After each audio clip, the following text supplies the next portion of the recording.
Supreme court ने हाल ही में चेन्नई के एक आदमी दशवंत को 2017 के एक रेप एंड मर्डर केस में बरी कर दिया।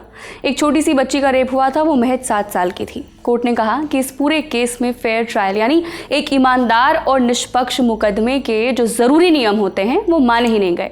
पुलिस ने दशवंत को बलि का बकरा बना दिया और झूठे सबूत लगाकर उसे फंसाया गया है। जजों की बेंच जस्टिस विक्रमनाथ, संजय करोल और संदीप मेहता ने कहा कि पूरा केस सिर्फ सर्कमस्टेंशियल एविडेंस पर टिका था। सर्कमस्टेंशियल एविडेंस मतलब ऐसा सबूत जो सीधे नहीं बताता क्या हुआ, लेकिन संकेत देता है कि क्या हुआ होगा। मसलन किसी के हाथ में मिट्टी लगी है और पास में गड्ढा खोदा गया है, तो ये सर्कमस्टेंशियल एविडेंस है कि शायद उसी ने गड्ढा खोदा होगा। कोर्ट ने जब केस की फाइलें और सबूत देखे तो बोला कि शुरुआत से ही मुकदमा एक तरफा था। दशवंत को अपने बचाव का पूरा मौका ही नहीं दिया गया।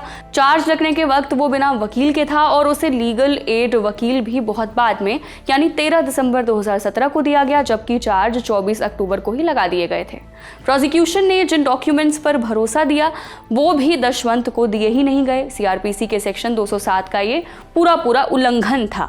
ऊपर से कोर्ट ने कहा कि 30 गवाहों की गवाही सिर्फ 4 दिन में पूरी करने की तारीख रख दी गई, वो भी तब जब आरोपी के पास कोई वकील ही नहीं था। कोर्ट ने कहा कि ये सब संविधान के आर्टिकल 21 और 22(1) जो हर व्यक्ति को निष्पक्ष सुनवाई और वकील पाने का अधिकार देते हैं, उन सब की पूरी अनदेखी थी। बेंच ने कहा कि कोर्ट और राज्य दोनों की जिम्मेदारी होती है कि किसी आरोपी को खासकर जब सजा मौत तक हो सकती है बचाव का पूरा मौका दिया जाए, लेकिन यहाँ तो ऐसा कुछ हुआ ही नहीं।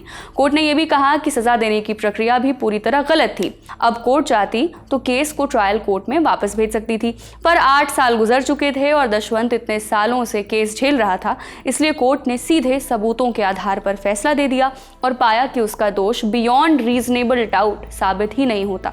एक अधिकारी ने भी कहा कि उसे आरोपी की कबूलियत के बारे में पहले से बता दिया गया था, यानी गिरफ्तारी से पहले ही कहानी तैयार थी। आखिर में कोर्ट ने साफ कहा कि ये पूरा केस एक कमजोर जांच पर टिका था और पुलिस ने सच्चाई छिपाकर एक निर्दोष को फंसाया। आप क्या सोचते हैं इस जजमेंट पर? हमें कमेंट बॉक्स में जरूर बताइए।